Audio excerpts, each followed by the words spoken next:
Hello, welcome back to Up the Villa. This is our match preview for Villa against Liverpool under the lights at Villa Park. If you are new to our channel, make sure you are subscribing. Get on the journey with us. Smash the likes. Let's have around 900 likes. And most importantly, comment your thoughts on everything that me and Earl discuss on this episode. Earl, how you doing, mate? Yeah, I'm all right. Not bad. Yeah, I mean, after the weekend, it could be better, it could be worse. A lot of talking points of Villa dropping points, flattering to deceive in the league, especially. So I really want to get your thoughts, overriding thoughts on how you're feeling, sort of a new week, a big week ahead of us with Liverpool and Chelsea. But just touch on your thoughts after Ipswich, because I think it's easy to talk about Ipswich as a game, but context of that is there's a lot of fundamentals that are going through Villa's performances that are very characteristic of each other. And I think that's probably why a lot of Villa fans were frustrated on Saturday, because it's okay playing like that. It's okay, drawing the odd game like that, but it just feels like it's a pattern. So what are your thoughts? Yeah, I mean, I was as frustrated as anybody after the full time yesterday. But yeah, having slept on it. I mean, still disappointed, but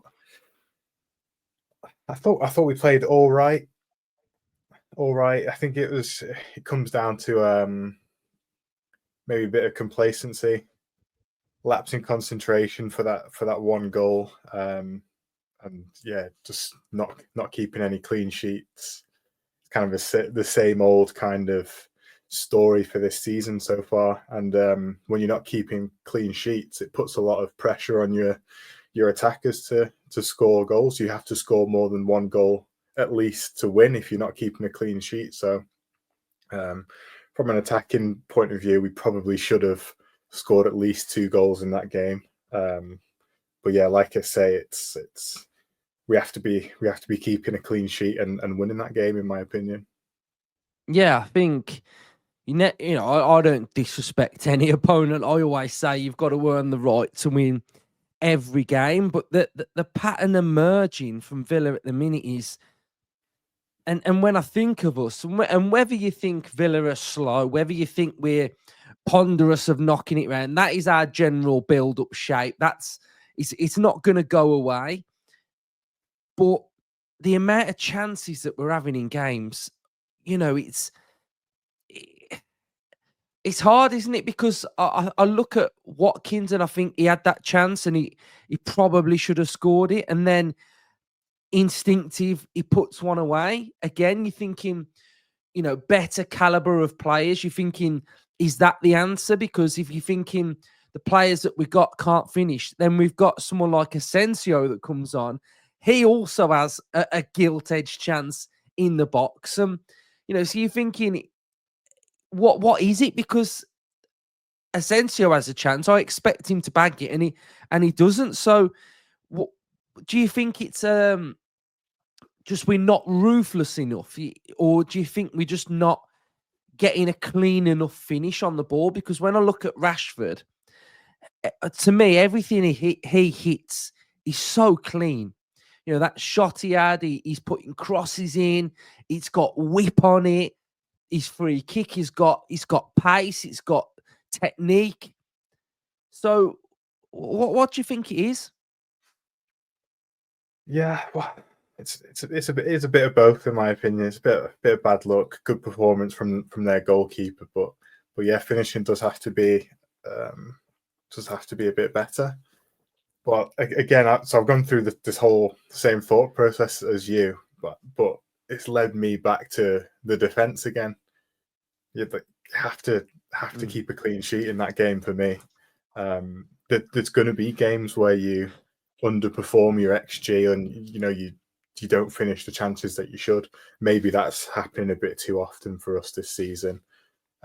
Granted, but in those games, you have to then be able to rely on, our defense is going to get us a clean sheet here. Just never feel like they are. No, and I mean, really are they? yeah, if you, it's difficult, isn't it? Because every team's a threat. Every team's a threat. In the Premier League, they've all got decent players. So if you give a Premier League striker half a chance, generally they're going against the Villa. Delap had one chance and he scored. Yeah. Whereas Villa, we're having each player could have 2 or 3 chances, and maybe one goes in, and it's just frustrating. And like you say, you're thinking second half, we have to dominate, we have to put our chances away. But I've seen a bit of criticism for Emery a little bit, and maybe you should get some, maybe you shouldn't. But at the end of the day, he should expect his defenders to block a cross. He should expect his defenders to track a runner, to follow a runner into the box. I can't imagine he's sat, not analysing how we defend and just saying, let him get that ball in the box, or, he's not doing that, is he? So I think there's got to be a little bit of sort of, what's the word I'm looking for? Someone on the pitch sort of like stepping up and making sure that they're delivering. And maybe there's no talker in there, but Mings was on the pitch, so he should be talking. Yeah, Mings and McGinn and Martinez. So I just, you just can't legislate for defending like that. Really, doesn't matter if we was in League Two, you can't defend. If you're a Sunday League team, what you're saying, block the cross, don't let him get the cross in. But, for how intense Emery is, I just don't sometimes see that intense nature with the way in which we try and defend. Do you get what I'm saying? Yeah, and it's not even like recency bias from last night. It's been happening for a while. I think even last season, whenever a cross went in our box, watching from behind my hands, you know what I mean? It's been a common theme for Villa, I think, and it's like you say, it starts with the fullbacks stopping the crosses. The guys in the box have to defend the box better, so it's both. Yeah, so I think every Villa fan was massively frustrated with the game, with the performance, how it panned out. We've got Liverpool next. So, team at the top of the league. They are having a great season. Arne Slot has got them playing really well. Really well. I think we were quite unlucky the last time we played them at Anfield. I think we played quite well. We had that penalty shout. I thought we held our own at Anfield. But, Liverpool coming to Villa Park now, we've really got to. And do you know what? We'll probably do it. We'll probably put in a real big performance, and we'll be pressing, we'll be at them, we'll be creating, we'll probably take our chances. It's just typical Villa that off a bad one against Ipswich, we then go and draw or beat Liverpool at home. And I think from watching Liverpool, especially against Everton and Wolves, it looks like there's a target at the end of the season for Liverpool now. It feels like that there's a shiny trophy in the Premier League that they've got to go and win. And I don't know, it feels like when I've watched them the last couple of games, it's weighing a little bit. I feel that there's a bit more pressure on them. So I think from a Villa point of view, what do you want? You want us to start fast. You want us to put it on them. You want us to ask massive questions, score the first goal. How are Liverpool going to react? How can we react to put more pressure on them? So I think from a Villa point of view, we've got to really take it to them and just be quite dominant. How are you feeling about it? Yeah, well, it's been a quick turnaround for us, and it's an even quicker turnaround for them, having played earlier today. So I think we've really got to try and take as much advantage of that as we can. we've got the attacking, rotation off the bench. We've got that attacking depth. So I think we definitely need to use that and keep as much pressure as we can throughout the game. Like you say, try and get the first goal. But if we don't, we've got to keep in it. Because today, Liverpool, I thought even towards the end of the first half and the second half, the entire second half, they looked maybe a bit fatigued. I don't know, but they let Wolves back into the game. So yeah, like I say, just we've got that depth. I think we need to use it and keep the pressure on them. Yeah, I want to just show something as well, because I've really wanted to see the comparison a little bit to Villa last season and this season. So what I've managed to find is a graphic here, and we used this a lot last year. And it's basically where Villa are dominating games. So the blue is where Villa dominate. The grey are contested areas, and the red is where the opposition were having more domination, more of the ball, etc. So that was from last season. This is this season. So it's not actually far off, really, what we were last year. I think in this area, this area was a little bit more purple through there. But the right-hand side especially is where the opposition are getting at us. And there's possibly a lot more contested areas. Would you read anything into this or not? Yeah, well, I think we know from this season our right-hand side has been a bit up in the air. There's been a lot of, who's playing at right back and all these kind of things, and teams have exploited us down the right. So it does make sense.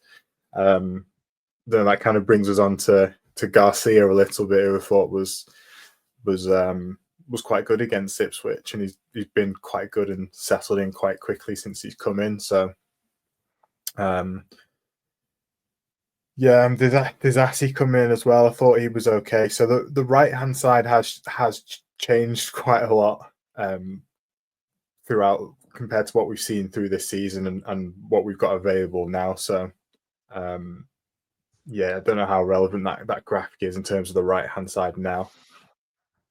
I mean, going back to Liverpool, when I think of Salah, Luke Dean plays Salah quite well normally. That's always an observation that I have, especially with Luke Dean. And I want to get your thoughts on Salah, because he's having a great season, and it could be his last season in the Premier League. Numbers-wise, he's right up there. How highly do you rate Salah compared to some of the greats that we've had in the Premier League? Yeah, I think he's right up there. In terms of right wingers, I'd probably say he's the best we've had in the Premier League. I would say anyway. And I think as things stand, if the season ended right now, he would be well in shout for the Ballon d'Or. I think he's been that good this season. Yeah, he's been quality, and I think he's performing at such a high level season in, season out. Time to talk about two players for Villa, and the one I have been, well, both of them I've been really impressed with.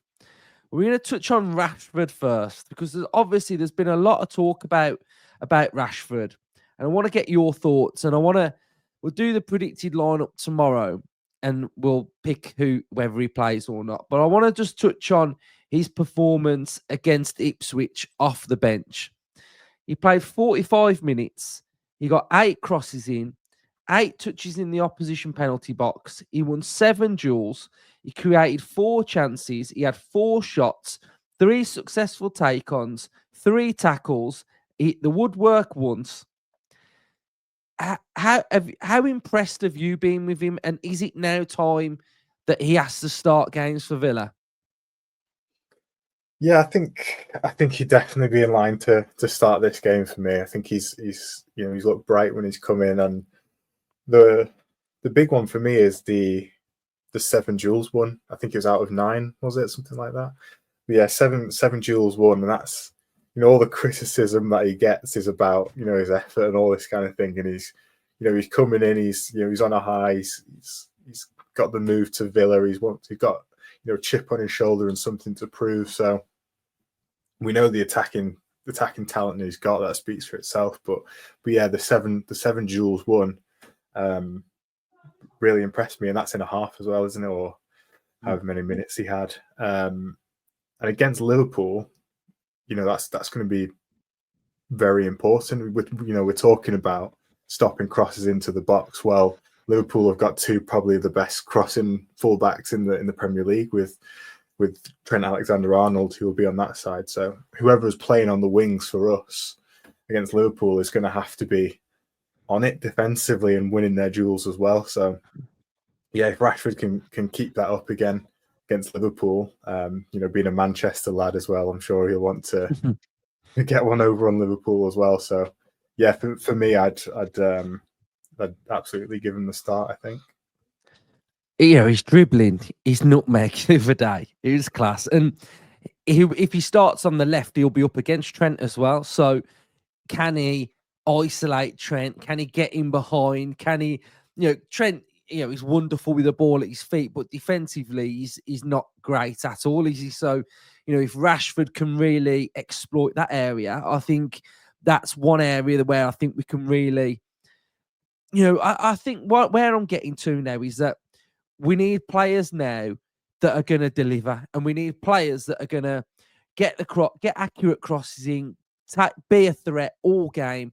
And I think Rashford, from what I've seen so far, is that player, and that's what he wants to be. And while we've got him, and while he's performing like that, then I think he's a no-brainer to be in the team. And I imagine that a goal's not too far away from him. I don't think a goal's that far away from Marlon either. So I think those are two players that, have been impressing me. I think Marlon's work, I think, I thought he was good against Ipswich.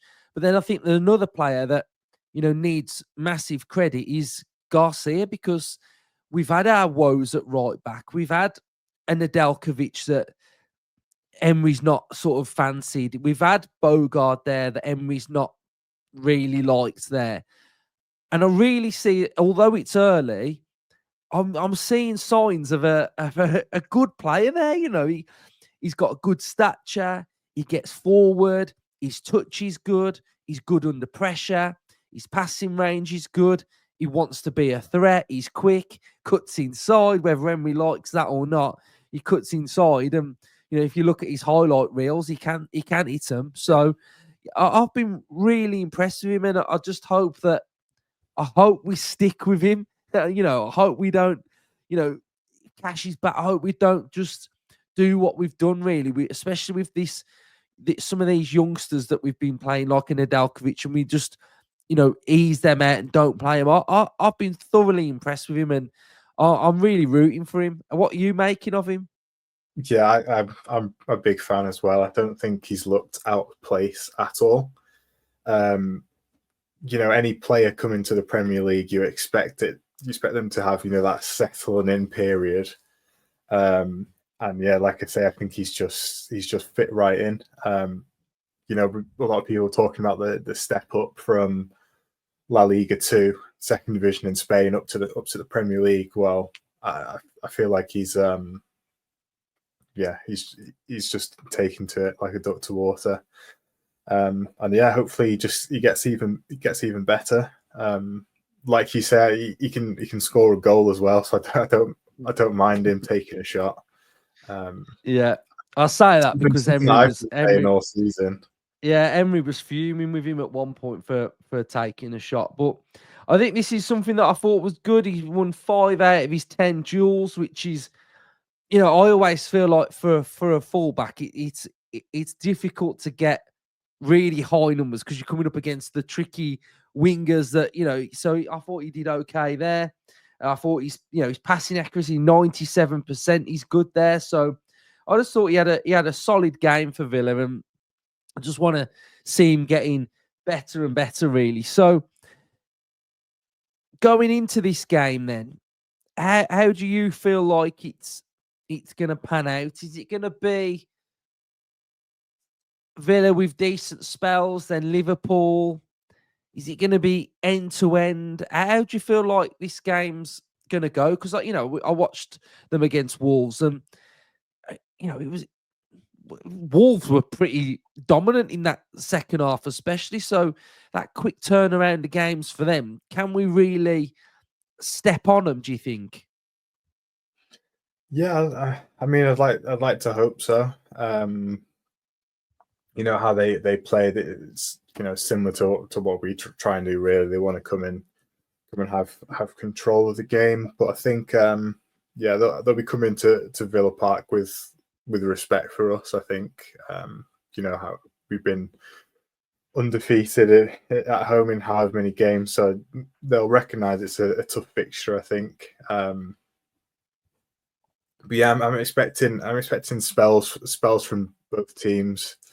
And yeah, it could definitely break out end to end, because they like a counter, we like a counter as well. So yeah, we'll see how it goes. Finally, then, no, absolutely. yeah, me too. I definitely think we can get something, but it leads you to the fact that we're going to concede, aren't we?